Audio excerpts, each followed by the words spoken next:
Greetings, citizens.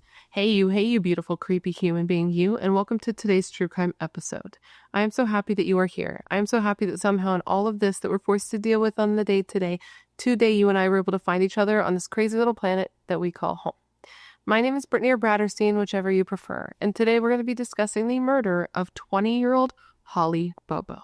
Holly Bobo was a kind-hearted nursing student with her whole life ahead of her until one spring morning in 2011 when she vanished from her own backyard. What unfolded next was a years-long twisted investigation filled with shocking suspects, conflicting stories, and a courtroom battle that left the small community where Holly lived divided. But before we get started, if you have not yet had the pleasure, please make sure to join the Brat Pack by subscribing and ringing that bell. I put out a new video every single week, sometimes 2 a week, and I would love to hang out with you. Yes, you specifically you, but I can only do that if you join the Brat Pack and become one of us. Now, before we get into the details of today's case, I first need to say a big thank you to the sponsor of today's video, and that is Aura. Have you ever wondered why you get these spam emails from companies you've never heard of, or calls or texts from numbers that just seem a little bit off? Well, that is because there are these things out there called data brokers, okay? And data brokers are making billions of dollars, billions with a B, by taking your personal and private information and selling it to people that you don't want to have it. They are making money by giving your information to spammers, scammers, and marketers. Now, they're legally required to remove your information if you ask them to, which is great, but here's the thing. They make the process of removal super difficult and confusing on purpose, and that's one of the ways in which Aura comes in. They automatically help remove your information from these types of sites. Like, look at how many of these sites can have your information. I don't know who Old Phone Book is, but they have my information without my permission. And so Aura helps me remove it, and they help me keep my information off these sites. They do the hard work so I do not have to. And that's not all they do. Aura is like all-in-one digital security.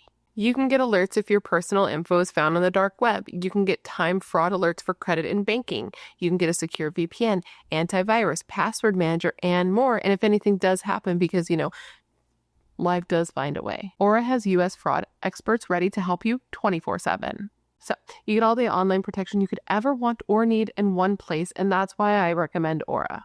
I don't want to leave myself vulnerable and exposed, and I don't think you want to either. So if all that sounds as good to you as it does to me, make sure to click the link in my description box. It's aura.com/Bratterstein to try Aura for free for 14 days and see if your personal and private information has been leaked online.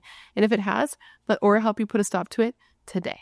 Now, I just want to say a big thank you to Aura for partnering with me on today's video. It's partners like Aura that make it possible for me to put out videos as consistently as I do. And a big thank you to you guys for always being so supportive of all of my sponsors. You rock. Don't ever change.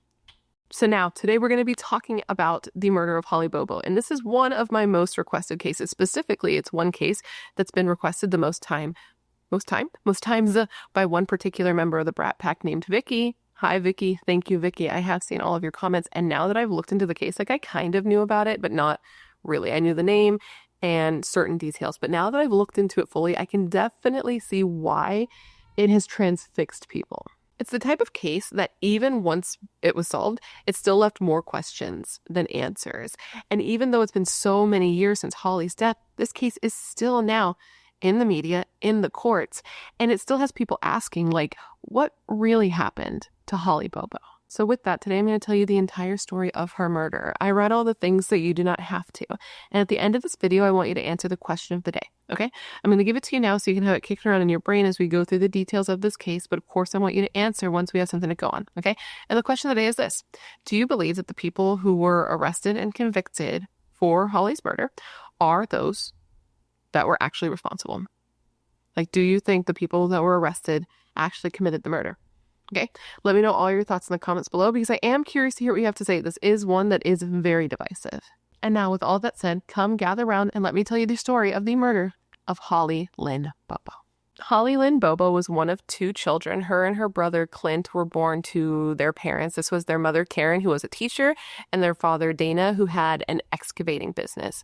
And Holly was born on October 12th, 1990, and her mother said that she was an absolute joy from the moment she was born. There was just something special about her. Okay, friends described her as shy and sweet. She was always kind to those around her and appreciated the little things in life. Both she and her brother were raised with having very empathetic hearts, which bled into their adult lives as well, with Clint moving on in life once he was an adult to get a job as a social worker and Holly as a nurse. So, two kids who wanted to give back and help others, or two adults rather, who wanted to give back and help others. At the time that Holly was killed, she was 20 years old. She was a nursing student at the University of Tennessee. And again, she wanted her life to revolve around helping other people. And she took the program very seriously. She was like constantly studying. Holly was just the type of person who put her all into everything she did. She was always giving 100% of herself to things that mattered to her. And her mother said that she was just this kind, loving, and nurturing person. Holly lived with her parents and her brother in Darden, Tennessee, and they lived in a home that her father had literally built with his bare hands, a single-story home with 3 bedrooms. And they were a typical middle-class family who worked hard and loved living the country life in Tennessee. Which, if any of you are from Tennessee or have been to Tennessee, do you like it? Because my husband's been talking about Tennessee and wanting to visit Tennessee, and I've never been there, so let me know your thoughts on it. But that is not what we're talking about today. Karen, Holly's mother, said that the family just sort of lived out in their own world. They were very close with one another. They did everything together. They went to family gatherings together. They went to church together. They went to the movies together. They rode 4-wheelers together. They rode horses together. They were just very, very close. In addition to being family, they were also friends. Like, it didn't feel like an obligation. It felt like something you wanted to do. And though the entire family was very close, Holly and her mother were particularly close. They were just the 2 Goyles, just between us Goyles. And they loved doing things together, and they got into the habit of even finishing each other's sentences. And Holly was also super close with her brother. They were the only 2 kids, and they were only 5 years apart, so they were close enough in age that they could still be friends. And they were also close to the extended family. They had this cousin, who we're going to talk about in just a second. I'll tell you about her. But the cousin, she said that Holly was raised like her little sister and Clint like her little brother. And her cousin, so her cousin is somebody you might know because she is a musician who I believe is, this is going to sound insulting, it's not meant to. I think she's famous. I only say I think because I don't know who she is. Her name is Whitney Duncan, and she is a country singer. So that's why I'm not super familiar with her or really much country music at all. At my family's dismay. Okay, my family would be horrified. But Whitney said that music was something she and Holly shared. It was a passion for both of them. They'd sing together, and Peace in the Valley was Holly's favorite gospel. And Holly would even sing at church. Holly was just like this good, well-rounded, beautiful person who was taken from this earth way too soon. So let's talk about that. Our story begins on April 13th, and this is in 2011. And again, we are in Darden, Tennessee. And Darden was an unincorporated area of Tennessee that lies along Highway 412 in Decatur, Decatur County. This area, very small. So small that if you're driving and not paying attention, you may actually miss it, which I don't recommend not paying attention when you are driving. But it's the kind of place that when you're on like a 2-lane highway, right, and you look from side to side, there's just expansive farmland with some trees spotted here and there, and occasionally you would see a structure. But if you were to take an exit and actually go to this community, you would find a very tight-knit group of people that truly cared about one another. So it was a Wednesday morning, a totally normal day. And like almost every day, Dana, the father, was up first. He was the one that rose with the sun because he had to get to work early, and he would take care of the morning stuff. He'd get up. He'd probably make coffee. I didn't read that, but I'm assuming he made coffee. He would feed their dog Rascal. That I know for sure. And he would get ready and go about his day. But on this particular morning, Holly was also already up when he got up. She was at the table and she was studying because she had a big test that day. And like I said, she was very committed to this nursing program. So she was making sure she was ready to take this test. It was very important to her. So she saw her father. He asked her if she needed anything, if she needed any money for gas or anything like that. And she said yes. So he left her some money, and then he left for work that way at 5:30 in the morning. And that would be the last time he'd ever see her alive. Next, Karen got up to leave for work, and Karen got up. She got herself ready. She went to the kitchen. She made lunch for herself and Holly, which is something that she did every day. And Holly was still at the table at this time. So she went, she, gave her a kiss on the head, gave her a hug goodbye, told her she loved her, and left just like any other day. So everything was totally normal until it wasn't, because next door, because they lived like, if you look at I'll try to remember to put some photos up, but if you look at the area, they do have like a pretty big plot of land, right? And like a house that's kind of secluded, but they did have neighbors. And that same morning at about 7:45 a.m., the neighbor was doing whatever he was doing, maybe getting ready for work. I don't really know his situation. We're not talking about him, but he hears a scream. Okay, he hears a scream come from Holly's house. He hears somebody yell like, "No, stop, no, leave me alone, stop." And this was something strange. This is something that was concerning enough that this guy, I don't know if he was like a teenager or a kid. I think he was like a little bit older. He goes and tells his mother, who also lives there, what he heard. And she's concerned enough that she actually calls Karen, Holly's mom at work, to tell her what they had just heard, or what he had heard and told her about what he heard. Now, when this happened, Clint, Holly's brother, was actually at home. He had been sleeping at home that day, and he says he didn't hear any screams. He actually woke up to the sound of their dog barking. So when he heard the dog barking, he got up and he walked to this window that looked outside. It looked over the carport, which would have been in the back of the house. And he looked out, and this carport is where Holly parked her Mustang. And when he looks out of the window, he sees the silhouettes of two people that are sort of knelt down. Now, he said at first he didn't recognize the silhouette of the people or their voices. He couldn't really see them, but he could hear that they were sort of talking to each other. And with time and listening, he thought that this was his sister Holly and his sister's boyfriend Drew. And when he was able to finally see them a little better, he was made confident in his assessment that this was Drew, because the person was dressed in like all camo, and he knew that Drew had planned on going duck hunting that morning. So he's like, okay, this is Holly and this is Drew. And he believed that they were arguing with one another, and seeing as his sister arguing with her boyfriend was none of his business, he decided at that point to just leave him alone, and he left the window. So in response to this, Clint actually gets his phone and he texts his mom, and he asks like, hey, is Holly not supposed to go to school today? Because she's like out in the carport with Drew. And in response to this, his mother calls him and is like, oh my God, like what the hell's going on? What are you saying? And he's like, I'm asking, like, is Holly supposed to go to school today? I thought she was, but she's in the carport with Drew and I think they're arguing. And in response to this, his mother is like, oh my God, that's not Drew. Go get your gun and shoot whoever that is. Okay, so this is escalating very quickly. Now, the reason that Karen so immediately was like, that's not Drew, go shoot that motherfucker, like, I don't know who that is because she had just gotten that call from the neighbor telling her that they had heard somebody screaming like, no, stop, no, leave me alone, or whatever, right? And then right after that, she gets this text from Clint saying like, oh, is Holly supposed to be at school because she's out there arguing with Drew? And she knew that this couldn't be Drew. And the way that she knew that this couldn't be Drew is because, remember, he was supposed to be duck hunting. Drew was supposed to be duck hunting. Okay? Karen knew this and Clint knew this, but Karen had a little more information than Clint. And was that, yes, Drew was supposed to be duck hunting, but he was duck hunting 30 minutes away at Holly's family's cabin or property. You following me? I feel like I talked a little fast. I'm so sorry for those of you that hate that. You can slow me down. Okay, you can. But I hope that made sense, right? So it's not Drew is the point. They're like, oh, that's not Drew. Her mom knows that's not Drew. So who is she arguing with and who is she like with right now? Right? Okay. Now remember, at this point when Clint's getting this phone call from his mom, he does not know that Drew's 30 minutes away at the family cabin, right? He doesn't know this. So he's just waking up, confused, hearing dogs barking, looking out, seeing his sister with who he believes is her boyfriend, and his mom's like, shoot him. And he's like, wait a second, trying to like get some understanding of what's going on. And Karen just hangs up on him. Now, even though he didn't really know what was going on, he did grab a gun because his mom told him to. And he goes outside in the back and he sees his sister and who he thought was Drew, a man in camo, walking down a trail, okay? A trail that Holly was familiar with that led to a logging road. Now, why he did not follow them at that moment, I can't really say.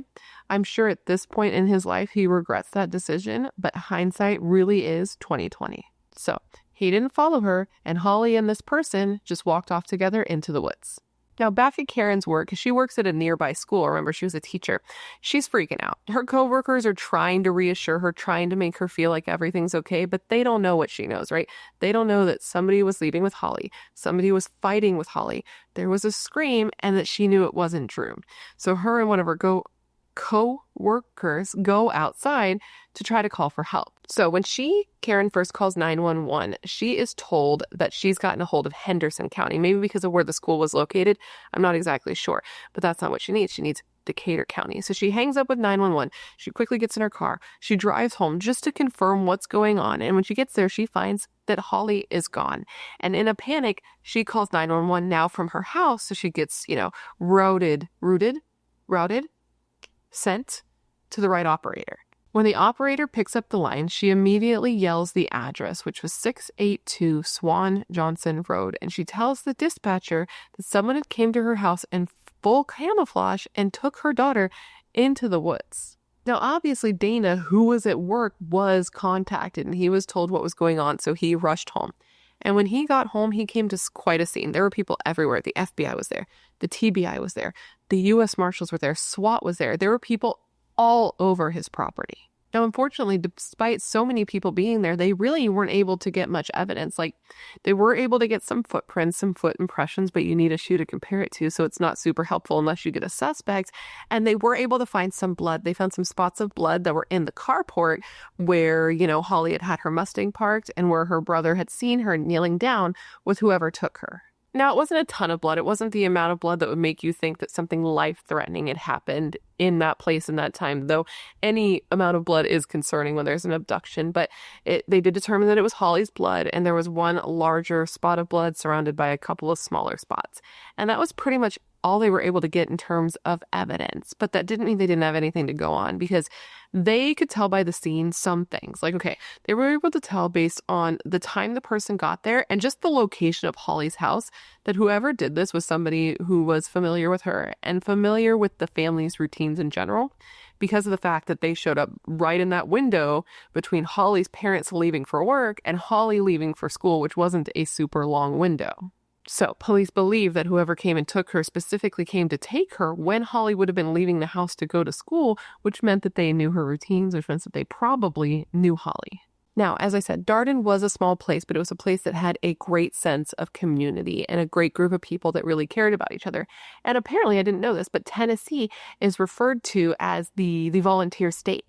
And this case is a perfect example of that being true, because within no time, there were hundreds of people out in those woods looking for Holly. Like, okay, a perfect example of this is, you remember how I told you that Holly was studying for a test she was supposed to take that morning?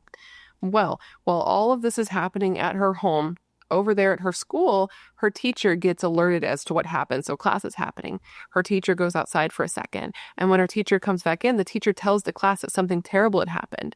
And then explains to the class what had happened, that one of their peers, Holly Bobo, was missing. And class was immediately done in that moment. And all of the class went over to start helping search for Holly.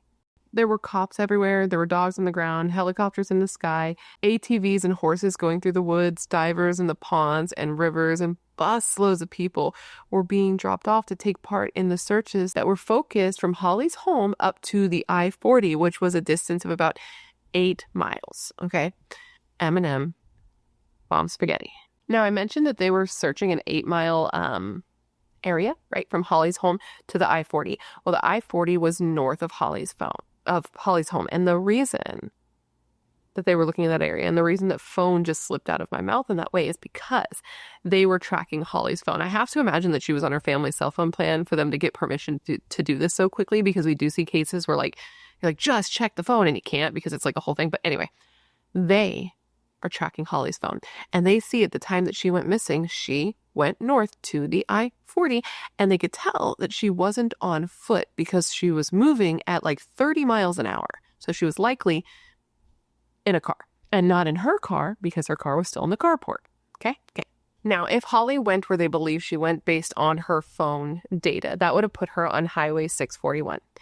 And because that's where she would have been when the searches were conducted to try to find her, people walked the length of this highway, dude. They were walking elbow to elbow, grid searching the entire ground. And this ended up being super helpful because they ended up finding a bunch of Holly's stuff. They found her phone, her notebook, school papers, and her lunchbox. And these were all things that she would have been taking as she was going to school, which just strengthened their idea that she had been abducted when she was leaving for school that morning. Now, Holly's case ended up getting a significant amount of media coverage, okay? It started with just local stations picking it up, and then it moved to statewide coverage, and then it moved to nationwide coverage, right? And with all of the eyes on it and people all over the world, all over the country watching what was going on, obviously this brought more and more people to the area to try to help, and also just to kind of rubberneck and see what was going on. And that meant that there were thousands of people in this really small community trying to answer the question of what happened to Holly Bobo. And the missing persons case, the investigation into her disappearance and into her murder, once we find out that that's where this went, ended up being the most expensive and most exhaustive search and investigation in Tennessee history. like, I think still to this day. And it, like, literally, okay, there were people, like, officers sent from all of the like police stations, all of the agencies that one could have within half the state of Tennessee, just to aid in this particular investigation, which is wild. And not saying wild as in it shouldn't have happened. It's just that we don't see that very much. So all of these people were here to help aid in the search for the missing girl, whose missing persons posters were plastered all over town with her face. There were pink ribbons tied to all of the poles, and the posters told you exactly what you should be looking for. At the time of her disappearance, Holly was 20 years old. She was 5'3", 110 pounds, and was last seen wearing a pink shirt and light blue jeans. She was said to have been abducted by a white man between 5'10" and 6 foot, who was approximately 200 pounds. And this was the description that Clint was able to give to police, since he'd literally seen this guy. Now, Holly's family was broken, okay? Her mom was gutted. You can see interviews and media coverage of her during that time, and it's incredibly difficult to see and to watch because you're just watching somebody's heartbreak in real time, which is very difficult if you have empathy, right? And there's a video clip that I saw of her where she's speaking directly to the camera, where she's speaking directly to Holly herself, where she says, quote, "Holly, I love you so much. Please, please try to get home to us." Now, there were hundreds of leads that were looked into for this case, but there was one promising lead that came up pretty quickly. And this was a man named Terry Britt. Okay, and Terry Britt came onto police's radar because he was a local man who was a registered sex offender. Okay, he had been in and out of prison over and over for kidnappings and rapes. Okay, and he had a type. He liked small, young blondes, which are 3 words that describe Holly perfectly.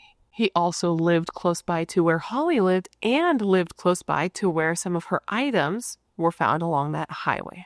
In addition to that, he also fit the description of the man that Clint had seen walking off with his sister, okay?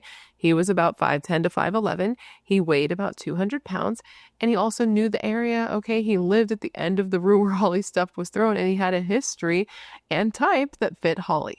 They felt so confident that he could be the person that was responsible for what happened to Holly that they actually got a subpoena to bug his phones and, like, monitor his house. Now, Terry Britt was questioned, okay? By the time he was questioned by police, he was actually in prison or in jail. He was under arrest. He was off at a commission in the world for unrelated charges. But when they spoke to him about Holly's disappearance, he said he had nothing to do with it. He knew nothing about it, and he had an alibi. But the thing is his alibi was just that he had been with his wife all day, so that he never would have had, like, the option to break away and hurt Holly or take Holly, right?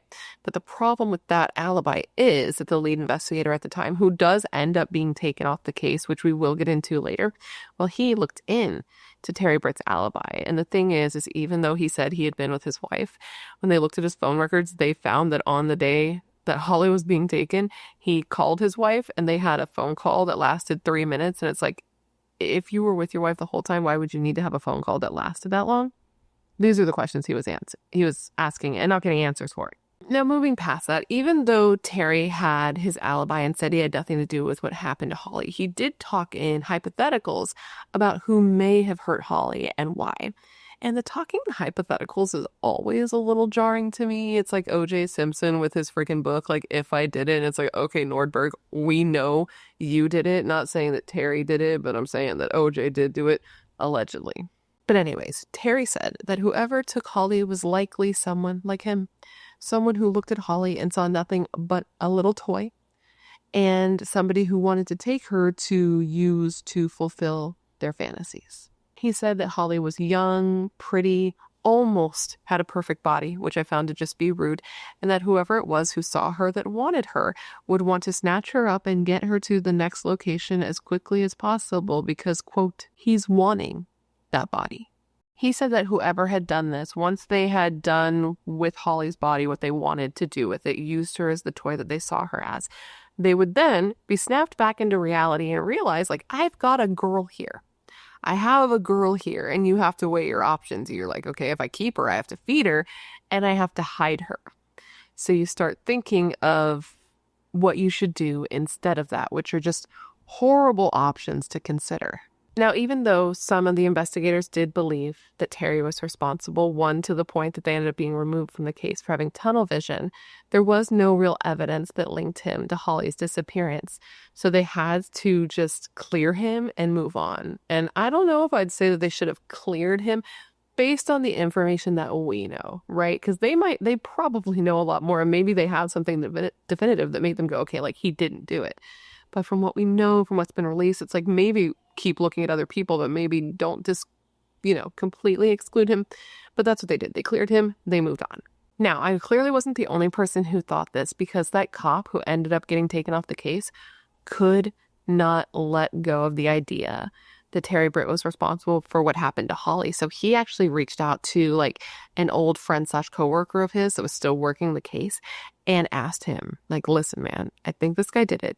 Would you mind, since you're still in a position to do this, to go and talk to Terry Britt and just see if he'd be willing to make some sort of deal to talk about Holly? Because this guy's figuring that this guy, Terry Britt, is in jail, so maybe they had some sort of leverage over him. So this other cop does what the guy asked, right? He goes to Terry, he sits down with him, and he lays it out for him. He's like, listen, I think you did this to Holly. I think you're responsible for her disappearance.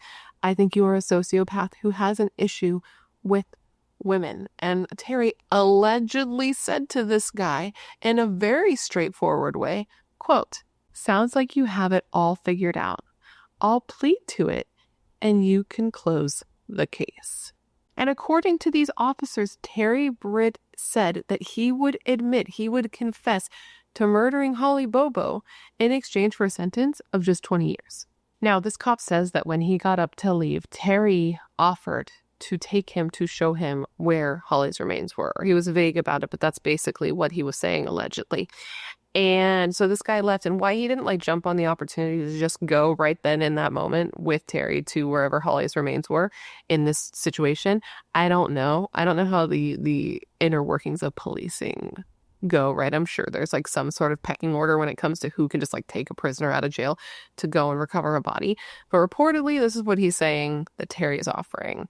So this guy, instead of going himself, went to the TBI, told them about the conversation he had just had, and then kind of left and went on with his life, assuming that the TBI would have gone to him the next day, got the confession, and went and got the remains. But the TBI has never made a comment on this situation at all, and Terry Britt himself has just straight up denied that it ever happened. So that's kind of that, because as I said, police moved past Terry Britt, they cleared him, and they ended up setting their sights on another young man as their main suspect. Well, actually, there was one main guy, but it was a group of guys that they were looking at. And it was a group of guys that were all friends with each other, and two of them were actually brothers. This was Zach Adams, Dylan Adams, Jason Autry, and Shane Austin. And they all had histories with police for things ranging from stealing to drugs, and they were all brought up as potential suspects individually, and they were actually all brought to Karen's attention, and this was Holly's mom, okay? And she was told about these guys by people she knew, and she brought this information to police. In addition to being looked at individually, they were also friends and known to do things together. They were also called the A-Train. They referred to themselves as the A-Train because all of them had names or last names that started with the letter A, which is very individual, very original is what I mean to say, not individual, original. And actually, I'm just being a hater bitch, because truly, if me and my best group of friends had anything like that in common, I would be the first one to come up with a dumb nickname like that. But because of who these guys are, I'm whatever. Maybe I'm drinking just a big old glass of haterade. Hooah! But anyways, in the beginning, all of these dudes were looked at as people of interest, and they were specifically interested in Zach because he was known to make weird ass statements. For example, telling his girlfriend, when she would do things that upset him, that he was going to make sure that she ended up just like Holly. Now, because this was such a small town, the suspicion about these boys definitely got around, which is how the information ended up going to Holly's mom, Karen. Because here's the thing. Her family was definitely appreciative of the amount of work that the police were putting into the case, because they really were putting in a lot of work, but they were still pretty unhappy with the lack of answers, right? Because they weren't getting answers as to who took their daughter. They didn't even know if she was alive or dead. So Karen ended up, when she found out about these boys, she ended up actually kind of turning into like a little detective herself, and she ended up going to these boys' houses to question them. Like, she would knock on the door, she would ask for them, and then she'd ask them point blank, like, do you have any idea what happened to my daughter Holly? Which sounds incredibly dangerous, for one, if you think they're capable of making your child disappear. But two, it had to be super awkward because, again, small town. She knew these boys. She had even been Zach, the one that the police were really looking at eventually. We'll get there. She was his 4th grade teacher. And, in addition to her knowing who these boys were, she knew that these boys knew who her daughter were because they were all friends with each other.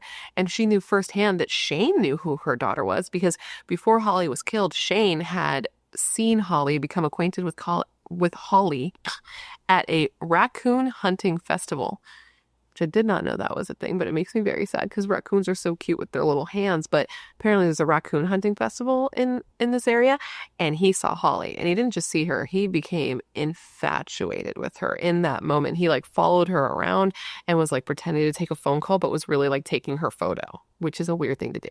But anyways, police heard about Shane being a suspect. We'll start there. And within a week of Holly disappearing, they went to his property to search. They had a search warrant. They had a dog, or dogs, probably 2 dogs. I don't know about the dogs, but there was at least a dog there. And they searched the property. They searched the trailer, but they didn't find anything that linked Shane to Holly's disappearance. So that had seemed like a good lead, but was seemingly a dead end, which was very disappointing because of all the pressure they had on them, like the police, to solve this case, especially considering all the resources that were being poured into it. In the early days when the case wasn't really going anywhere, the police were so desperate for answers that they even thought it was possible that Clint, Holly's own brother, was responsible in some way as to what happened to her. They found it odd that it was the neighbors, not him, who called the police and reported that they heard screams from the family property when he was literally there. And police just believed that he wasn't being honest. They didn't think that his story was adding up. They said that any good brother who saw what he saw would have went out to try to help his sister. And they just felt that solving this case hinged on him being honest and telling them what had happened. But, his explanation for seeing his sister walking into the woods with that guy and not doing anything about it is just that at the time he didn't know anything was wrong. He didn't know that the neighbors had called his mom and reported screams. He didn't hear the screams himself, and he didn't know that this wasn't Drew because he didn't know that Drew was planning the duck hunt away from the house. Agents from several agencies questioned Clint, the local police, the FBI, the TBI, everybody. And every time he was questioned, he remained consistent. He never changed his story. He never changed his answers. And he told them, like, I just want to do whatever I can do to help you solve this case. I understand why you're looking here, but you're looking in the wrong place. And it's wild because police still looked at him even after they had things that proved he didn't do it. Like, they stopped looking at Terry Britt, but they kept looking at Clint. Like, for example, they looked at his cell phone records, right? They looked at his cell phone records and found that he was at the property the whole time. His cell phone was at the property the whole time. Even when he was there with the police and the police are investigating and they're watching Holly's phone literally be on the move, he was there with them, not with Holly. But still, it took years before Clint was ruled out as a suspect. But eventually, he was. He was ruled out, so was Holly, or so were rather Holly's parents, and so was Holly's boyfriend, Drew. So, with the family ruled out, with, Shane ruled out, with Terry Britt ruled out, the case just kind of was at a standstill. And it wouldn't get any more, forward motion that led anywhere for years. Now, what happened during that time, I can't say for sure. They weren't, releasing reports of what they were doing on the day-to-day. But what I can tell you is that it took until 2 years after Holly went missing that police again started focusing their attention on that group of young dudes, the group that Shane was part of. You remember? Now, why they didn't look into all of them right from the beginning? I mean, I sort of know why, but it's upsetting that they didn't. I'll say that. It's been reported that these 4 men weren't really looked into for years. Their alibis weren't looked into for years. And one of the officers working the case admitted that this was a huge mistake. There were just too many agencies working the case to the point that one hand didn't know what the other hand was doing. And because of this, these 4 men just weren't looked into. But they were looking at them now. They were going to be looking at them a lot more thoroughly. And again, they were going to start with Shane. So one morning, 2 years after Holly went missing, police showed up at Shane's property at 6 a.m. They took him into custody and they offered him a deal. They must have thought that he was the weak link there because they told him, listen, if you help us uncover Holly's body and help us, have enough evidence to basically lock up your friends. We will give you immunity for your involvement in what happened. Now, reportedly, he sat down with his attorney and with his parents and went over all of the options. And according to his parents, his attorney basically told him, like, this is the best you're going to get. This is going to save you. If you do not take this deal, you are going to go down solely for Holly's murder. And in order for us to defend you, it's going to be thousands upon thousands of dollars, and you may still lose. So because of that, he agreed to work with police and to help them, even though he insisted he had nothing to do with what happened to Holly and didn't know if his friends did either. So he sits down with police and he starts to talk to them, and very quickly they get very frustrated with him because he is unable to or will not tell them anything that's actually useful. Like, he won't tell them where Holly's body is. All he tells them is that, like many other people, he had heard Zach make incriminating statements about what happened to Holly, but said that he didn't believe Zach actually did anything. He just assumed it was all talk. But police, they just didn't believe him. They believed that he knew more. And since he wasn't telling them what they needed to know, he wasn't holding up to his end of the deal. And so they revoked his immunity. Now, from there, Shane apparently really seemed to spiral. I guess he had an addiction issue. He had dislocated a shoulder playing, I believe it was football in high school, and ended up getting addicted to opioids after his first surgery on his shoulder. And it was the type of thing that just consumed his life. His family said as he got older, it just got worse and worse. And he had expressed to his family over and over that, like, he didn't want to do drugs. He didn't want to be addicted, but he just was. And it is a disease. Like, people like to argue that, but legally speaking, addiction is a disease. The American Society of Addiction Medicine defines addiction as a chronic brain disorder. Addiction doesn't happen from a lack of willpower or a result of making bad decisions. Your brain chemistry literally changes because of addiction, and it is a chronic condition. So legally speaking, addiction is a disease. Anyways, I tell you all of this because after being, brought in by police and talking to them and having his immunity revoked and believing he was going to be found responsible for Holly's murder, he got heavier and heavier into drugs. And in 2015, he ended up taking his own life. Like, his family said that they hadn't seen him. Like, the last time they saw him was the Christmas before. Now, whether he's involved, I can't say. They've never, they couldn't bring up charges on him. He's never been named as officially being involved. His family do not think he was involved. They said that he was just not the type of person. He wasn't a violent guy. They said that he was a good guy. He was the life of the party. They said that he might have been an addict, but he wasn't a killer. And the only way he would have been involved in what happened to Holly is if she was made of morphine. This is what they say. You'll have to tell me what you think once you hear the rest of the case and see, your opinion will be your opinion, because there is no fact when it comes to this. Or no, you know what I mean. Now, from the police's point of view, Shane taking his life was a big blow to the case because they're looking into this group of guys and none of them are wanting to talk to the police.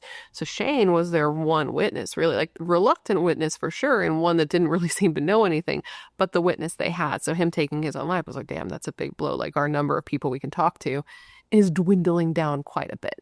But that's not to say that they didn't have anyone, because they did. They had another ace in the hole, so to speak, and that's that because a year prior to Shane taking his life, a young man was arrested, and he was arrested on unrelated weapons charges. And the thing is it wasn't just unrelated weapons charges, but he had weapons and weapons and drugs at the same time, which makes it more illegal. Yes, I think it does. Now, this person that was arrested was Dylan Adams. And Dylan Adams was one of the 4 dudes in the A-Train group of friends, right? And he's the brother of Zach Adams, which is the guy who's making incriminating statements that made them think he could be related to what happened to Holly. So, while this guy Dylan was in jail on the weapons charges, or in prison on the weapons charges, the police handling Holly's, like the investigators handling Holly's disappearance, speak to him several times. They speak to him like 6 times over an 8-month period. And while speaking to him, he made statements that seemed to incriminate his brother Zach in what happened to Holly, and also the 4th in that group of guys, the A-Train, Jason Autry. So they're like, okay, wait a minute. We were looking into these guys. We thought they were responsible. And now this guy's saying that maybe they are responsible. So they're thinking they're onto something. But the problem is, Dylan's family thinks that he was sort of pushed and led into making these statements because he has an intellectual disability. Is this reminding anybody else of the West Memphis It didn't remind me of it when I was researching it, but as I'm saying it out loud and I'm like, you know how some people learn better by like reading something and also speaking something? Like there's something about that connection of it coming out, you hearing it at the same time that's different than just reading and writing it. I feel like that's what's happening to me now. But basically his family said that Dylan was slow with reading and comprehension and had difficulty completing even simple tasks, and said that they don't believe he knew what he was saying or even knew that he was being interrogated. But he was. And he was quickly becoming the prosecution's star witness. So he was in jail for the weapons charges. I said prison before, but I think it was just jail because he ends up making a deal on these charges. And I feel like maybe it was related to the Holly thing, but I can't say for sure. What I can say for sure is he makes a deal. He gets released from jail on these weapon charges. But instead of going home, he's sent to a safe house or sent to stay with a private citizen. Now, this private citizen was a former Memphis police officer. Okay, so this guy, who may or may not have had intellectual disabilities, leaves jail, goes to stay with a former Memphis police officer, and his mother is told that she can have no contact with him. Okay, so this is where he is. This is the situation he is in, and he is still living with this former Memphis police officer 3 years and 5 months after Holly went missing, when her body was finally found. So basically, there are these two dudes, okay? One of them's name was Larry. The other one, I'm sorry, I don't know his name, okay? But they were out and they were ginseng hunting. And ginseng is like a herb. It's a plant that can be used for a variety of things. If you know, you don't, okay? So they're hunting for ginseng. And when they come upon some skeletal remains near an old county road in Holiday. And specifically what they find is a skull that has a single bullet hole in it. Now, immediately, police are pretty sure this is Holly, okay? They'd have to officially identify her to say for certain. But where the skull was found, they also found some more of Holly's items, like her shoes, some of her skull work, and also the promise ring that her boyfriend had given her. Now, this was a horrifying revelation for her family. I mean, I feel like when somebody's gone, as long as she was, you kind of know deep down that this is where it's going, but finding out is something totally different. And Holly's mother said that though it was the worst case scenario, she's still thankful to know. And her heart goes out so strongly to those who have to continue going on their lives having zero answers about what happened to their loved ones, because she doesn't think she could go on like that. But now she could, because she has some answers, right? Like, she didn't have all the answers. She didn't know who had killed Holly, but she knew that Holly was gone. She knew what had happened to her. And luckily for her, it wouldn't take much longer before she would have the answers as to who did this. Because shortly after Holly's remains were found, that former police officer where Dylan was living, okay, that guy calls investigators that are working Holly's case and tells them that Dylan over here has just admitted to taking part in Holly's murder. So Dylan was brought in to be questioned by the TBI, and when he sat down with them, he told them that he, his brother, and his brother's two friends, Shane and Jason, had abducted and killed Holly together. But he wasn't really giving them any information that he couldn't have gotten from the media. He tells them where she was taken from. Again, this was released from the media. It was taken from her backyard, and what she had been wearing, which was on her missing persons posters. He told them that he and the other 3 men had kidnapped Holly, had assaulted her, and then had killed her in his home. Okay, this is what he's saying. And he says he doesn't know which of them shot her. He didn't see that somehow, but he knew there was a lot of blood on the floor. Now, once police got this information, they immediately went to the home where Dylan had lived. I think this is where his parents still lived. I could be wrong on that, but they go there with a search warrant, okay? And they tear that house apart. They rip up portions of the carpet. They check the couch. They cut out sections of the floor with like a saw, and they take it all to be tested. And there was no sign there that anything had happened to Holly. There was no blood found, not on the couch, not on the floor that was covered in blood, according to him. Nothing. Now, Dylan and Zach's mother, because, they're brothers, she thinks the fact that Dylan confessed to this is incredibly suspicious, especially considering while he was in jail, he was questioned a number of times and did not confess. But once he was in the home alone with a police officer, he did. And she said in her heart of hearts, she knows her sons are not killers. They may be drug addicts, but they're not murderers. But still, both of her sons, Zach, Dylan, and their friend Jason Autry were all arrested, and they were charged with kidnapping, rape, and first-degree murder, and they were all facing the death penalty. Now, despite Jason making these statements where he incriminated his brother and his friends, Jason and Zach immediately and very aggressively denied any involvement. Jason was the type of guy that every single time he was in front of the media, he yelled about how they had the wrong guy, how they had an innocent guy. Though this man would flip-flop, he would say 1 second he was innocent, then he would say that he had something to do with it, then he would say he was innocent again. He was a real flip-flopper. But we'll get into that in just a few. First, let's talk about Zach. Zach was pretty screwed when he went to trial, I will say, because there were several people who agreed to testify against him. Like, for example, he had a girlfriend named Rebecca at the time that Holly went missing, and Rebecca testified at his trial. And Rebecca told the court that he had said some weird things. Like, for example, when they were in a fight, he told her that he was going to tie her up and make her disappear just like he did Holly Bobo. And she wasn't the only one who said this either. There were like 3 different people who all got on the stand and told the court that Zach had admitted and bragged about killing Holly. And a former Decatur, I keep that word, I want to say decanter, and that's not right. It's Decatur, I think. A former Decatur sheriff said of this quote, "Somebody that would brag about that, my God, that's the devil's work." Zach was the one that the police and everybody believed was the most culpable. So he was the first one who went to trial in 2017. 2017, man, that's like 6 years after she went missing. Opening statements literally happened a whopping 2,343 days after Holly went missing. And they started in the sweltering Tennessee heat. The sweltering September Tennessee heat. My Lord. I've been, but I've heard. Now, this is an incredibly difficult case for prosecutors to prosecute, and not even just this case with Zach, but with all the dudes, because the evidence they had was entirely circumstantial. There was no fingerprints, no blood, no DNA, nothing that really tied these guys to Holly's disappearance.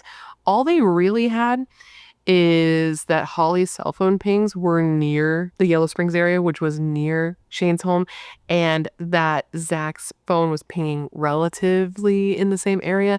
But then, another expert that was for the defense obviously kind of made it seem like those pings weren't as accurate as the prosecution was trying to make them seem. So really, that's all they had, and what they had wasn't incredibly strong. And another thing about the pings is that both the prosecution and the defense's experts agreed that none of the suspects' phones pinged near Holly's house when Holly was taken. And the prosecutor said of this, quote, "He had years to destroy evidence, to scatter evidence, to get rid of crime scenes, to build lies on lies on lies. He had a 1.5 to 2-year head start." But despite this, they still believed he was responsible. And the prosecutor added, quote, "He took her, he raped her, he killed her, he discarded her, he covered it up, he bragged about it, and he almost got away with it." And reportedly, and this is so gross, but when Zach bragged about it to other people, he reportedly said, one of the witnesses said that he said, quote, "I couldn't have picked a prettier bitch." Now, his defense attorney, Jennifer, said that Zach was completely innocent. She said, this was a case where they had no evidence. This was the wrong guy. Not only had Zach not kidnapped, raped, or killed Holly, he did not know her. He had never laid his eyes on her. She implied that because the state of Tennessee had put so much money into this investigation and so many resources, because again, this was the most expensive and exhausted search ever, that they had to come up with a suspect. They had to make an arrest, even though they had nothing on these guys to prove they did it. Or to prove he did it, because we're not talking about all the guys. We're talking about Zach. And when she was saying the prosecution had nothing, she was also talking about their witnesses. She questioned their credibility because at least 2 of the people who said that Zach had confessed to them were known convicts. And then there was his girlfriend, Rebecca. And she said that Rebecca, Zach's ex, did admit on the stand that she had been using meth and Xanax quite a bit around the time that Zach would have made this utterance to her about doing to her what he did to Holly Bobo. And she also admitted on the stand that during the investigation, the cops had threatened to take away her infant baby, implying that she had been forced into complying with police because she was scared of losing her kid. The defense attorney also made accusations that the judge handling the case was biased against her client, which is something a judge cannot be, and said that the judge was making it clear that he thought that Zach was guilty. And in doing that, it would make the jury feel like Zach may be guilty too, especially because the judge also made it clear that he knew some of the jury members, and he was giving this sequestered jury like special privileges and outings that are uncommon in a jury that is in fact sequestered, because like sequestered is the name of the game. That means like stay the fuck put, right? Or I think it does. I'm pretty sure it does. And she was basically saying that by the judge doing this, he was making it more likely that the jury would agree with what the judge believed, and the judge was making it seem like he believed Zach was guilty. This is what the defense was saying. So I don't know what that was all about, but it didn't end up really mattering. Like the judge didn't like leave. They stayed the judge, but that was just something the defense said. Now, as far as the prosecution, Holly's mom was a witness for the prosecution. She went on the stand and she told the court about the last time she had seen her daughter alive, the day that she went missing. And this poor woman, she ended up passing out. Like she fainted on the stand. And that's because while she was up there, they started like putting items of Holly's, like evidence they had found up on, like in front of her for her to identify it. She hadn't seen this stuff in years. And it was just all too much for her. And I mention this for two reasons. One, because it's just so heartbreaking and it shows how murder can just destroy not just the person you killed, but others around. But also because the defense tried to use this to get a mistrial, because they were saying that like there's no way the jury could recover from seeing such an emotional display. And that because of this, there was no way that Zach was going to get a fair trial. But the judge refused this request. It's just sad. It was so hard on her family. Her dad was also on the stand, and he told the court that the first time he finally lost hope in his life was 3 years after Holly had gone missing, like over 3 years after Holly had gone missing. And this is when the TBI came to his house and told him that his daughter's body had been found. Or not even body, like skeleton. Now, Clint did also testify at trial, and his testimony was interesting because he was able to be cross-examined. And when he was cross-examined, it opened up a lot of doors and presented a lot of questions and presented a good amount of reasonable doubt. Now, this is because Clint is the one that gave the description of Holly's abductor to the police. And he said that this was like a tall guy, like 5'10" to 6 foot and 200 pounds. And this did not at all describe Zach. And Clint agreed that what he saw did not describe Zach. Zach at the time was 6'3" and 125 pounds, like a very thin, tall, lanky guy. Jason, for the record, since we're talking about all these guys, Jason was 6'6", apparently, which is terrifying, just like a giant man. Dylan at the time was 6'2" and around 125 pounds. And Shane's the only one whose like measurements I wasn't able to find out. But it doesn't sound like any of them fit the description of the guy that Clint saw walking off with Holly. But there was somebody who was looked into when this case was looked into. When this case was being investigated, there was somebody who was a suspect or a person of interest who fit the description of what Clint had seen, or who Clint had seen walking off with his sister. And this was Terry Britt, that registered sex offender who reportedly had an alibi, his wife. Now, the defense did put him on the stand. They did. They put him on the stand, which was clearly a way to like present reasonable doubt by putting him on the stand, talking about how he was already somebody the police looked into and talking about like his history and how he fit the description, right? But when he was put on the stand, he again said that he had nothing to do with Holly's disappearance, that he did not know the girl, had never seen her. But the defense didn't believe this was true. And they did have some officers who had worked Holly's case who sort of proved their theory, or rather than prove their theory that Terry Britt was responsible, they sort of undermined the case against Zach and Jason and Dylan and Shane. Shane. One of these officers that took the stand for the defense was the lead investigator that got taken off the case for having tunnel vision. And he sat there on the stand and said that he had talked to all of these guys and had also talked to Zach's girlfriend, Rebecca, and determined that he was just wasting his time by talking to them, that they were idiots, not killers. Now, this was highly unusual, okay? It's super rare for an investigator who worked on a murder case to then be a key witness for the defense, okay? Because for all intents and purposes, they're on like opposite sides of a situation like this. But this particular cop just felt so strongly in his bones that they had gotten it wrong and that they had arrested the wrong guy. He didn't think it was possible that this group of dudes could kidnap and kill a girl and stay quiet all this time. He was like, listen, these guys can't even do basic math, and you think that they're going to commit a murder and get away with it? I don't think so. He also said that he did believe that Terry Britt was the person responsible for what happened to Holly, to the point that he got taken off the case for television. He said that Terry fit the physical description of who Clint saw walking off into the woods with his sister, and also said that this man had a history that proved that he was very capable of hurting women. And still, even with hindsight, he believes the police got it wrong. Though he did admit that he had no idea what evidence police had gathered against the accused between the time that he was dismissed from being on the case and to the time that they were at trial now. So he's like, I think they got the wrong guy, but I also don't know all that they have. But it's just kind of like, if that's the case, if this is just all not true and Terry's not responsible at all, then why did he allegedly tell this U.S. Marshal that he'd be willing to admit to what he did to Holly for a sentence of 20 years? That's a question, because this U.S. Marshal did get on the stand and told the court that this conversation happened. And when Terry was put on the stand and questioned about it, he just said that it didn't happen, that this U.S. Marshal was lying. And it's like, who do you want to believe that is a liar, a U.S. Marshal or a guy that like kidnaps and rapes women? And if he did say that, why would he say that and admit to it if he didn't have anything to do with what happened to Holly? That's my question. So that was definitely a compelling witness for the defense, but the prosecution had their own star witness. And this is somebody who was definitely going to be more, what's the word I'm looking for? More effective with their testimony. And that's because this is somebody who is saying that they were actually there. They were present at the time that Holly was killed. And this star witness was Jason Autry. Jason, one of the 4 dudes in the A train, the guy who was vehemently saying from day one that he had nothing to do with what happened to Holly. He initially denied any involvement for years, stating that the police were taking an innocent man to jail. But now he was making a deal with police and he was cooperating and saying that he was there when Holly was killed and Zach was the trigger man. So you can imagine why his testimony would be so compelling. And this is what he says happened. He said that on the morning that Holly disappeared, he had driven to his friend Shane's house. Shane Austin, we've talked about him. He's the one that took his own life. And he lived on Yellow Springs Road. He had a trailer that was like down the road from his family's property. And he said when he got there, he saw that there was like a barrel with a like a fire in it, like a burn pile with a barrel in the yard.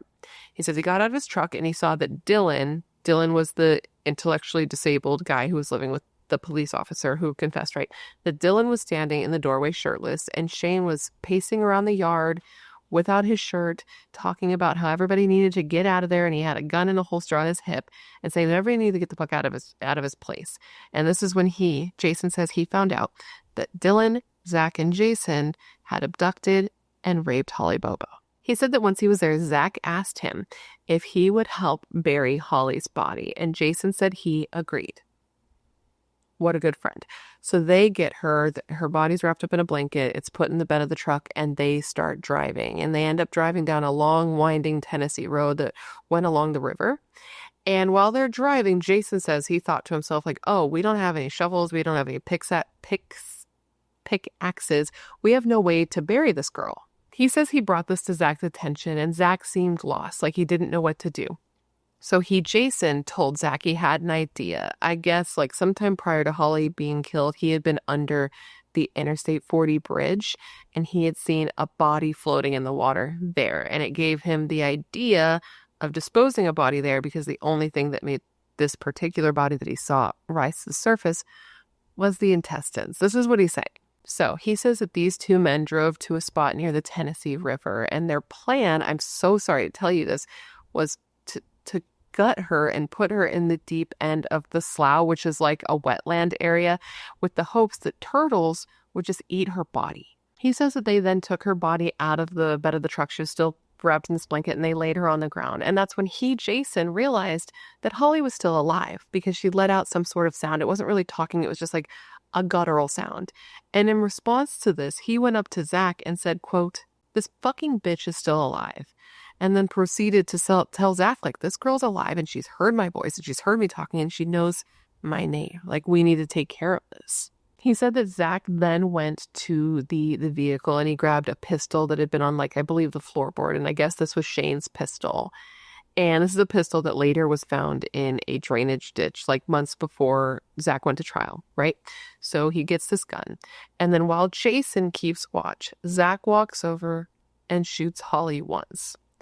He says that he didn't actually watch it happen. He was like there, but he wasn't watching, but he heard it. He heard the first shot, and then he heard it echo like 3 or 4 times under the bridge, and all the birds scattered, and then it was dead silent.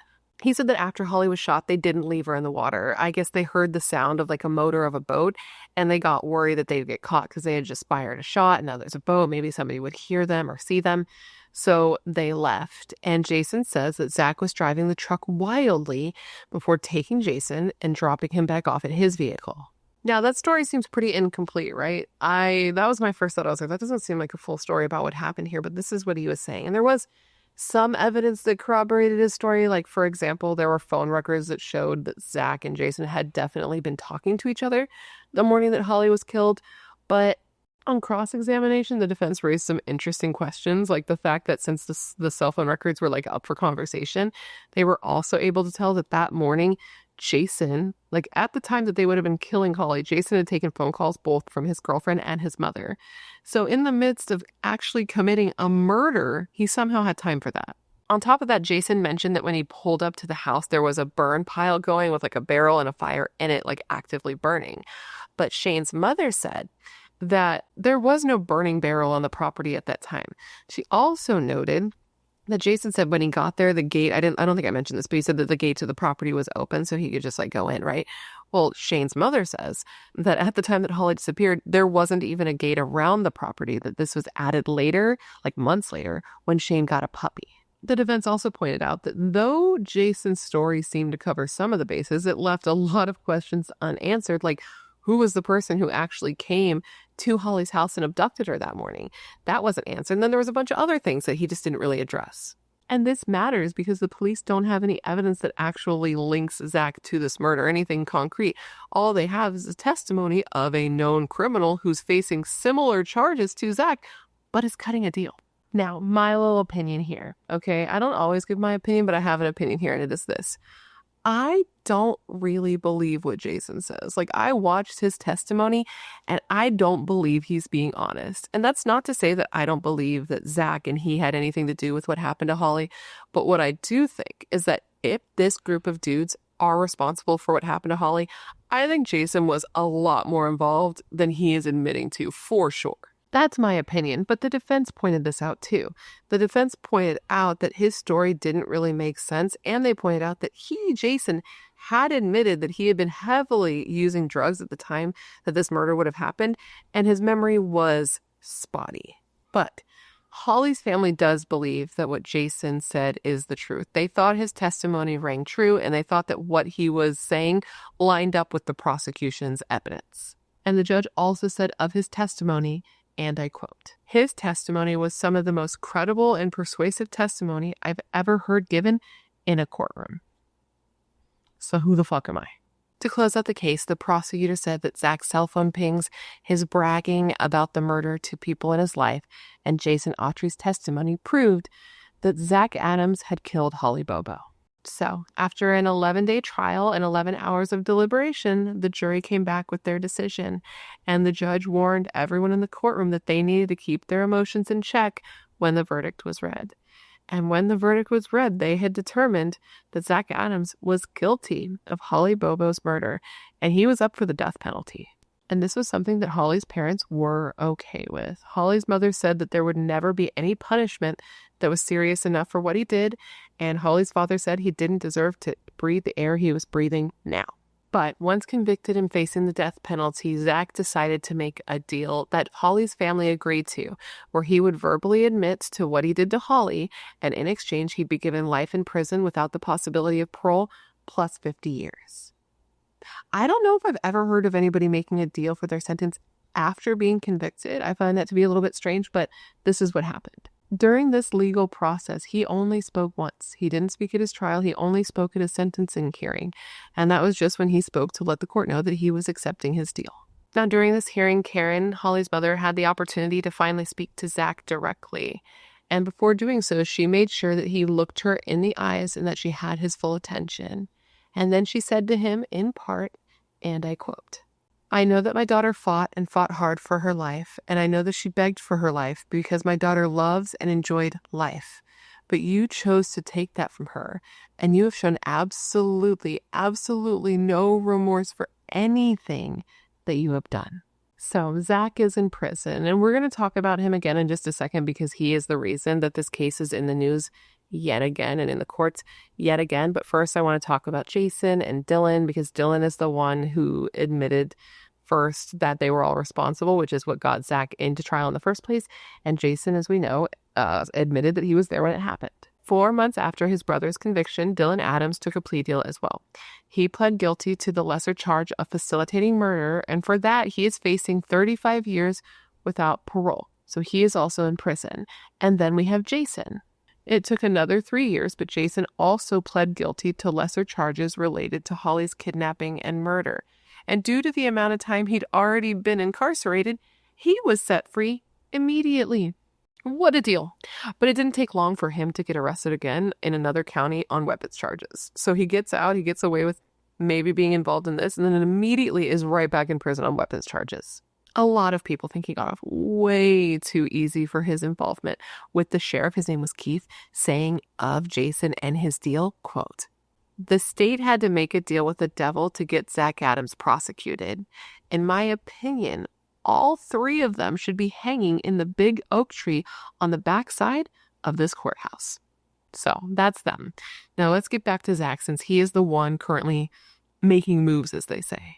Over the years, he has tried and failed several times to overturn his conviction because he claims that he is innocent. He says that there's not a single piece of evidence that shows that he was responsible, and not just him. There's nothing that shows that him, his brother, or either of his friends were responsible for what happened to Holly. He said he was shocked when he was convicted. He said through the entire trial he sat there knowing that he was going to get off because he did not believe that our court system could convict an innocent person. He said that he may very well have said things that implicated him in Holly's murder, but that he wasn't responsible. Instead, at the time, he was just on drugs and wanted to seem intimidating, and so he said things that would scare people to make him seem intimidating, and in hindsight says that he obviously shouldn't have said those things. He was asked why he believed he and his friends became suspects in the case in the first place, and he said because they were drug users and troublemakers, and that the police didn't have a problem putting them away for something they didn't do because they weren't good guys, essentially. So he's tried for years to get his conviction overturned, but it's been rejected every time. And now, again, something just happened. And this was in April of 2024.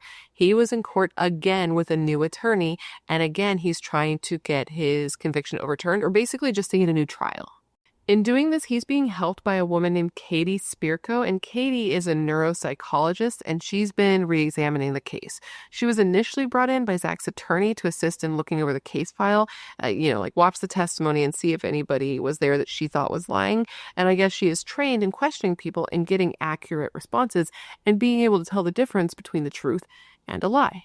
She said in going into this case, she had no idea if she thought that Zach was innocent or guilty, but in spending time with him and working this case, she believes that he is 100% innocent. But at the time she's saying this, she's also working for his mother, so it's kind of like, I don't know, but this is her cake. So anyway, she did what I said she did. She went through the case file, she sat down with different people, she sat down with Zach, she interviewed him. You can actually see some of these interviews online. And one of these people she spoke to was Jason, the man whose testimony put Zach away. She said that when she had watched his testimony, she found him to be engaging, but she didn't believe that he was being totally truthful and said that some of his testimony was just downright impossible. So she was very anxious to talk to him. And because he had gone back to prison after literally like getting time served for his part in what happened to Holly, when she went to question him, he was incarcerated again. So she interrogated him, or questioned him rather, in prison. Now, he says when he was initially arrested for his connection to Holly's murder, he intended to fight it tooth and nail. He intended to prove that he was innocent and to never try to make a deal, never do anything. But he said as time went on and he spoke to his attorney, he was told that if he didn't testify and didn't work with the police, he was more than likely going to end up going to prison and being 100% held responsible for what happened to Holly. He says his attorney told him that with him and Zach both having the same charges, Zach could just as easily make a deal with the police or the prosecution rather, where he would tell them that Jason was the person who did 100% of what happened, basically. Am I making sense? He was worried that Zach would take a deal where he would testify against him, and then he, Jason, would be up for the death penalty. And he said because of this, because of his fear of going to jail and getting the death penalty for something he didn't do, he made the whole thing up. He said that he took the case file and the phone records and created a story that fit the evidence that the police had, and said that he was trained to be a convincing witness by the ADA. This is a woman named Jennifer. And this is something that she denies. She says that she only ever told him to tell the truth. But he's saying he was being coached to lie. He said that this was the worst he'd ever felt in his life, helping convict an innocent man to save his own life. And during an interview, Zach responded to this and said that when this trial happened and Jason testified against him and lied about him, he was hurt because he thought they were friends, but was relieved when, he finally came out later and told the truth because he thought that this could help him, get released. But Jason coming forward and saying that he made the whole thing up doesn't really seem to have helped much yet. But it's like Jason's flip-flopping again. He goes, I'm innocent. I did it. Now I made it up. And it's hard for people to understand or to decide rather if he's telling the truth now or if he was telling the truth then, because it's hard to believe a liar when they're always lying. And when I think about it, I'm like, but there's not really an incentive to lie now. Why lie and say you made the whole thing up? Unless, of course, you're just trying to make it so you're not connected to a murder in that way. But the prosecution said of his change of heart, quote, "This isn't a recantation. It couldn't be farther from the truth. This is a publicity stunt." So there's that. Now, this woman, Katie, she didn't only speak to Jason. Okay. She also spoke to Terry Britt's wife. And apparently she's been a little invasive with that. She showed up at his house unannounced to speak to his wife, and his wife didn't appreciate that. And she said, listen, it's ridiculous he's still being attached to this. He didn't do it the day that this happened. He was with me the whole time. And just because he has a record of doing other terrible things doesn't mean he did this. Which is yeah, stand by your man, I guess. But your man's terrible whether he did this or not. So I don't know if I'd stand by him so aggressively, but that was her choice. And I don't know, I guess Katie has really been overstepping. She's pissing people off. She's upsetting this man's wife. She's upsetting the prosecution. I guess that they filed an affidavit with the court saying that Katie's basically harassing Terry Britt's wife, which is something she denies. But she definitely does seem to be zeroing in on Terry Britt. She also was able to find a witness who said that they saw Terry Britt behaving strangely the morning that Holly was taken. She said that this was a woman and that she had seen him in his vehicle that morning, and said that the two made eye contact and he seemed shifty and sort of positioned his body strangely, like he was trying to hide whatever was in his passenger seat. But I don't know how true that is. We don't know enough about this witness, and so it's a little bit gray. All of this is to say that Katie and his defense team and all of that, what they're trying to do is get him a new trial. They think that with the evidence that Katie has found and Jason's statements where he said that he made up the entire thing and that he lied and got an innocent man put away in jail should make it so that four guys, Zach is able to get a new trial. And they think if he got a new trial with this evidence, they may get a different verdict. But the ADA, this is a woman named Jennifer, I already mentioned, she said of this, quote, "At trial, we presented proof through 62 witnesses and 250 exhibits. The jurors heard testimony of Zachary Adams' confessions to multiple and unrelated individuals. Today, nearly 8 years after the verdicts, I remain confident in the jury's verdicts of Zachary Adams' guilt." So that's her position. But this is a very divisive case because though there are a lot of people who believe that he is responsible for what happened to Holly, there are also many, many people who do not think that they had enough evidence to actually convict him. There are many different reasons why people believe that the jury came to this determination, and one of them that I found to be interesting is that there is a study, I guess, that shows that people from small towns are oftentimes more inclined to trust law enforcement, which I found to be interesting. I don't know if I believe that that's true, but I'm not a doctor. But basically what the study showed is that people from small towns are more inclined to believe law enforcement. So if a police officer, if they're arresting a person and saying this person is guilty, then the person in that area, which would be a jury member, because it's a jury of your peers, would be more likely to believe that that is true, that the police wouldn't get it wrong. And I don't know if I think that's true. If you're from a small town, you'll have to tell me if that feels true to you, because I don't know. I just don't know. I just found that to be odd when I read it, but I wanted to tell you about it because, again, I think it's so odd. Another reason they think it's possible that Zach would have been convicted if he didn't do it in this situation is that Holly was a very sympathetic victim, and Zach's not really a sympathetic defendant. But does that mean he didn't do it? That's the question. So right now, Zach is trying to get a new trial, and the judge has already determined that Jason's statements about making the entire thing up are inadmissible. Now, Jason is scheduled to speak at Zach's hearing, but his attorney says that Jason plans to plead the fifth. So the post-conviction hearing is scheduled to take place in November of 2025. So that'll be this year. That'll just be a month from now, which I probably should have waited to do this case, but I was just like, I wanted to do it. I've been asked to do it so many times, and here I am doing it. So if there is an update or when there's an update, maybe I'll do a short or something like that. But right now, an official new trial date has not been set. So that's where I leave him/them. I am curious to see how the legal proceedings play out now that they don't have Jason's recanted confession to use as testimony.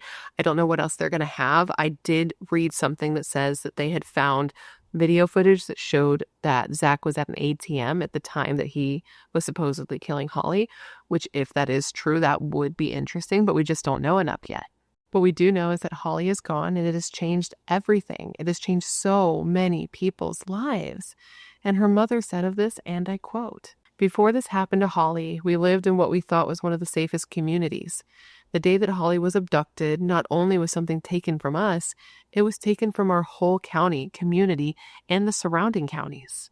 And that's the thing. These murders have ripple effects that travel so far. And in this community in particular, there are memories and reminders of Holly everywhere.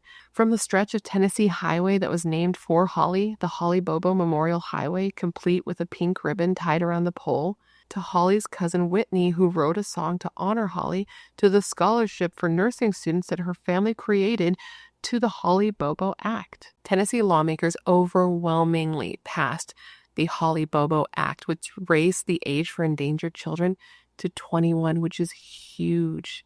It's huge because it can give other families hope and could help save somebody's life and bring somebody else home. It's just so unfortunate that nothing could have been done to save Holly. And with that, my friends, is the story of the murder of Holly Bobo. I hope that it was informative. I hope I gave you all the information that you would want if you were looking into this case. And of course, I just want to thank you for hanging out and remembering Holly with me today. Now, considering everything I told you throughout this video, I want to revisit the question of the day, and that was this. Do you believe that those arrested and convicted for the murder of Holly Bobo were responsible? Do you think these 4 men are responsible for what happened to Holly Bobo? Please let me know all your thoughts in the comments below. I am curious to hear what you have to say. Before you leave, please don't forget to leave me a comment down below with whatever case you'd like to see me cover in the future, because as you may know, and as this case proves, whenever you leave me a case suggestion, I put it on my list with your name next to it, so if I cover it, I can give you a shout out, okay? I love looking into the cases you guys suggest, because they're often cases I haven't heard of and cases that need more coverage, and I know you're filled with great ideas and great taste, otherwise you would not be here. If you haven't already, please don't forget to join the Brat Pack by subscribing and ringing that bell. I put out a new video every single week, sometimes 2 a week, and I would love to hang out with you. Yes, you, specifically you, but I can only do that if you join the Brat Pack and become one of us. One of us. And if you want to hang out more consistently, all my social media is listed down below, along with a link to my membership and a link to my merch store. If you don't already know, what you're seeing with your eyes, what you're hearing with your ears is also a podcast. So if you want to go there, give it a listen. It's True Crime with Bratterstein. Give it a listen, give it a like, a download, a share. I'm trying to get out in the algorithm, so I greatly appreciate it if you did. But if not, that's also fine. I just want to thank you for being here, because this is my baby. This is my number 1. That's my number 2. I love it. This is my number 1. Now, with all of that said, I just want to thank you for being here when you could literally be anywhere else in the world. That is tight. You are tight. I hope to see you in my next video. And in the meantime, take care of yourself.